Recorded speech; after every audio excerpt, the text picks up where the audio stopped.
Now, let me tell you about the second broke nigga that I dated. Now, I'm 20 years old. And this is when I started working in the hood clubs. So the first hood club that I ever worked at, you know, I know that y'all know that there was this girl that tried to say she was my roommate. And it's so crazy the stories that she made up on how did I went to these clubs. And I'm going to tell you how exactly I went to these clubs. Even though what she said got debunked. But it's just like, it's crazy how people make shit up, but whatever. So let me tell you how I started going to these hood clubs, right? So the first hood club that I ever worked in, because I used to work, you know, in the white hole places in downtown. I'm working this club called Crazy Horse, which is in the Bronx. It's not there anymore. But I went to this club called the Crazy Horse. And I meet this guy, and he was so beautiful. He was so fine.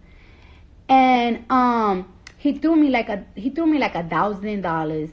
Then he came back to see me again, and he threw like $2,000. And then, like, you know, we hit it up well, and we started dating. All of a sudden, like, he started going broke, like he stopped making money. And then, like, the girls in the club started finding out what I dated him. And they're so crazy, like you see how the strippers be in the movies, like they really be like this in the thing. Like the girls were like, wait a second, you dating who? And I was like, I'm dating this guy. And everybody started laughing in the locker room. And I don't even know these bitches. Like, I've been working in this club for 2 months, and I'm like, what's funny? I'm like, what's funny? Because it's like, I really wanted to be vulnerable. I'm like, well, what happened? But it's like, you got to be tough when you work in certain places. So I'm like, what's funny? And they was like, you see, you find out. And then what I find out is that, like, he's a guy from the Bronx that he had money, but then he blew his money, and he had cars that he owned, but that's because when he had a lot of money, he bought all those cars. So now he just always be getting into situations that he always blows his money because he's a party person. So now this nigga, I'm stuck with this nigga, and he's broke as fuck.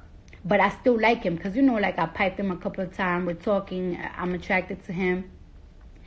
And all of a sudden, you know, like, this guy, he went back to his ex. Now, he was dating this white girl that, you know, she had a little company and everything. She used to be a stripper, and she had a company. And I was just so hurt because I'm 19 years old. Mind you, this man is 31 years old. Broke as fuck. 31 years old. I think I got... Is that... Oh, no. I thought I had honey on my shit.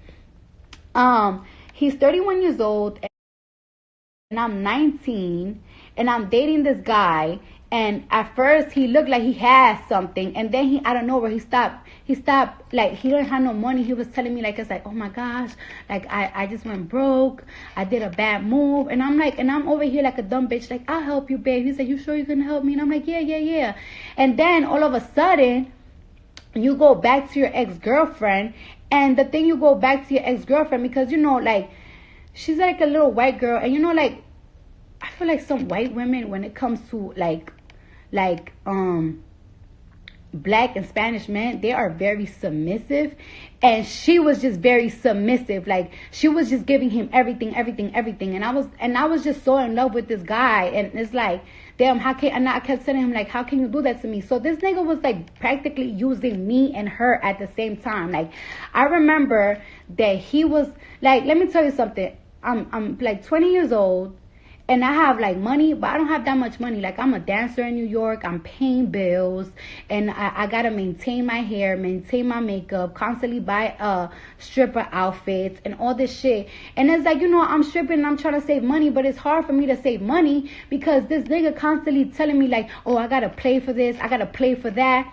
So I remember that he was like, oh, I'm about to do a play in California. All I need is like $5,000. So it's like $5,000. Like, it might not seem nothing, but it's like when you have, like, let's say you have about like $10,000, $15,000 saved up. When somebody asks you for $5,000, that's $5,000 that you have less. Like, it was a lot of money for me. So it's like I lent him the $5,000. And then he goes to California.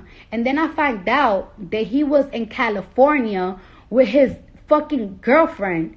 And I was just so mad. And the crazy shit is that was on Valentine's Day. So that day, and that Valentine's Day was on a Tuesday. And I was like, damn. It's too late to go to the club that I'm working with downtown. Because, you know, you got to be there from like 8 or 4 in the morning. And I don't want to go to Crazy Horse because it's a slow night. So I was like, let me try this new club, Sue's. So I went to Sue's on a February 14th on my first time. And I made so much money the first night that it's just like, that's why I be saying sometimes when I be telling women, like, it's like when you brokenhearted, just go to work because it just distract you. So, you know, after that Valentine's Day, I stood with this man for 2 more months. And like, I will say that the 5 months that I was with this man, I spent about fucking $10,000 because he wasn't the type of nigga that not only are you broke, but it's like, let's say if you broke, right? You want to stay in the house. You want to stay in the house. You know that your bitch is paying for everything. So you might just want to stay in the house and chill. Now, this was the type of nigga that wanted to always be in a party. And he always wanted me to pay for the drinks and pay for fucking the weed and pay for everything. And it's just like, bro, like, you just don't have no type of consideration for my fucking check. So that's why I was like, nah, I can't do this. I can't do it. That's why I was like, and never again. Because it's like, not only like as you, like, you niggas is broke, but y'all take advantage. Like, and that's why I be telling women, like, it's like, when y'all are with a nigga that have money, take advantage. Because these niggas will take advantage of you if they ain't had it. If you want something, ask for it. Because these niggas, they not ashamed to ask you for anything. Like, a nigga could see you busting your ass at work, and they will still be like, babe, can you lend me this and that? Like, it's like, nigga, I bust my ass on that shit. Like, I was fucking shaking my ass in heels for 8 motherfucking hours, having niggas slap my ass till I couldn't fucking feel my skin no more. That's why it's like, I be promoting, like, and I sometimes when my friends be saying situations, like, it's like, oh, you know, they dating a guy with no bread. Like, it's just like, it's like, I be telling them, you do what you want to do. Because sometimes you'll be so romantically in love with the guy that you practically maintaining that it's like, you love him. But it's just like, at the same time, it's draining because, oh yeah, let me tell you about the 31-year-old, right? Like, let me tell you about the 31-year-old that I was dating that was broke. Like, after I left him, his girlfriend, she became obsessed, like crazy obsessed. Like, I started dating this new guy, and, you know, I just moved completely on. I changed my number and everything. And this girl, she just became so weirdly obsessed. Like, it's like, I remember when I bought 3 pair of shoes, and she bought the same 3 pair of shoes. Every purse that I bought, she bought it. She even had the audacity. This is how obsessed she was. Like, I was like, one night, she went to the club that I was working in. And I looked at her, and I'm like, and she's like, hey, I just want to let you know that it's just like, you know, we had such an animosity, and like, I just want to put that behind us and everything. And I'm like, okay, you know what I'm saying? She was a little white girl. I would feel bad beating on her, especially because I had a new nigga. And then the next day, the guy that I was dating, the 31-year-old, he gonna call me, like, it's like, yo, why would you do that to this girl? Like, why would you steal her purse? I'm like, what? Like, this bitch went to the club so she could go tell this nigga that I stole her purse, trying to make me look like I'm a thief and everything. And I'm like, yo, this bitch is crazy. I had to curse him out, like, both of them out. Like, it's like, yo, y'all niggas really need to leave me alone. I have a new nigga. I have him tatted on me. Please leave me alone. Like, you're really fucking freaking me out now. Like, y'all is freaking me out.